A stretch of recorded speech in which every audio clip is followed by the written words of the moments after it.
Audiobook. Teoría de la situación revolucionaria. De Shafik Handal. Hacia junio de 1987, y para la inauguración de la capacitación en la educación política, para el desarrollo de cuadros en la etapa final de la Guerra Popular Revolucionaria, Shafik Handal ofreció una larga exposición sobre el devenir del movimiento revolucionario que hasta ese año se había gestado. Un fragmento de dicha exposición es la que tienen en sus manos.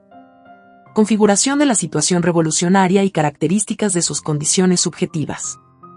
Las condiciones objetivas de la situación revolucionaria se configuraron bajo el siguiente planteamiento: los de arriba no pueden seguir gobernando como antes. Eso, además de ser evidente, se expresó en las maniobras que los Meléndez Quiñones hacían. Primero, reprimiendo a la gente y, luego, maniobrando al poner a Pío Romero Bosque como candidato en elecciones presidenciales. Dentro de las fuerzas de las clases dominantes, explotadoras, se producía una lucha muy intensa alrededor del problema de cómo seguir gobernando. Tal situación desembocó en las elecciones presidenciales de enero de 1931, se desarrolló en el periodo de Pío Romero Bosque, 1927 a 1931. Y luego se desató en una confrontación en la que participaron las grandes masas. Dicha batalla, capitaneada por aquella parte de la burguesía que aspiraba a modernizar el capitalismo atrasado del país, se parecía a la que dio el sector de la burguesía liberal rusa en febrero de 1917, la cual encabezó la revolución en contra del zar. En El Salvador no fue una revolución, pero aquellas elecciones rompieron los límites de lo que estaba pasando e impusieron un gobierno reformista, liderado por ciertos sectores de la burguesía y las masas populares. Igual que allá en la revolución burguesa en Rusia antes mencionada, aquí la gente puso su esperanza en el ascenso de la burguesía reformista. Las modalidades para resolver cada situación en cada país son distintas porque hay que tener en cuenta el marco nacional y el desarrollo concreto de los acontecimientos. En El Salvador se veía claramente la crisis de los de arriba, que no podían seguir gobernando como antes. Esto tuvo una expresión idónea para el estudio de la teoría de la situación revolucionaria. Y la crisis de los de abajo que no quieren seguir siendo gobernados y viviendo como antes, tenía una expresión combativa e intensa, similar al mismo vuelco que dieron las masas al apoyar al Partido Laborista en las elecciones presidenciales de 1931. Otro elemento o condición objetiva de la situación revolucionaria consiste en el brusco agravamiento de las condiciones de vida. No se trata del agravamiento de la miseria en general, esto hay que tenerlo claro. La miseria dentro del capitalismo existe siempre.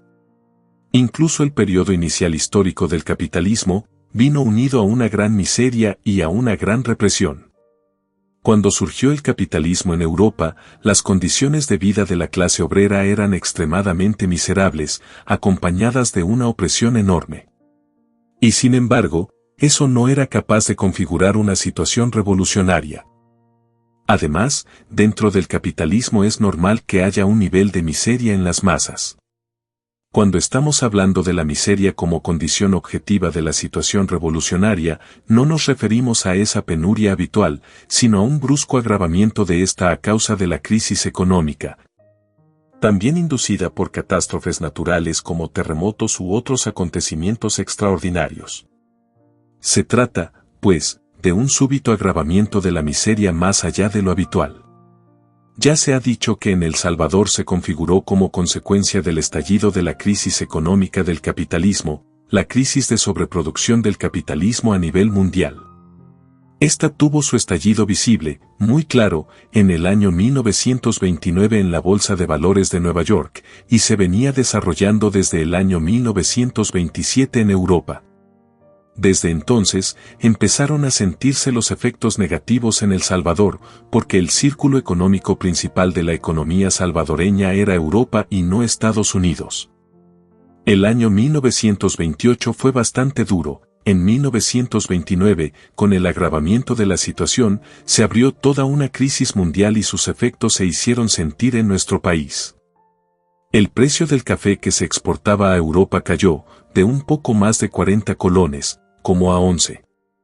Por esa causa una gran cantidad de fincas fueron abandonadas por los capitalistas cafetaleros, dejaron de hacer limpias de escombros, de poner abonos.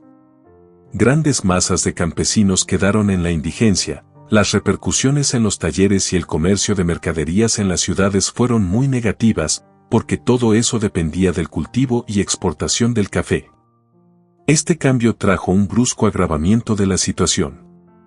En los archivos de la prensa de esos días hay estampas patéticas de cómo la gente de la ciudad, ante la desesperación del hambre y de no tener ninguna fuente de vida, se iba para el monte, con la idea de encontrar por lo menos frutas, raíces, algo que comer. Incluso iban a las fincas de café por el hecho de que el 80% de sus sombras eran árboles frutales.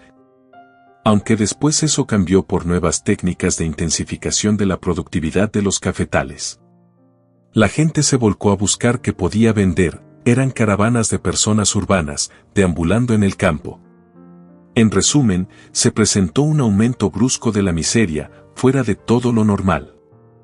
El tercer elemento objetivo de la situación revolucionaria era la gran intensificación del movimiento de masas desde que un sector de la burguesía liberal comenzó el intento de modernizar el capitalismo, impulsando un nuevo modelo de actividades económicas para productos, hacia adentro. Esas eran las tres condiciones de la situación revolucionaria, las tres que se configuraron plenamente en El Salvador.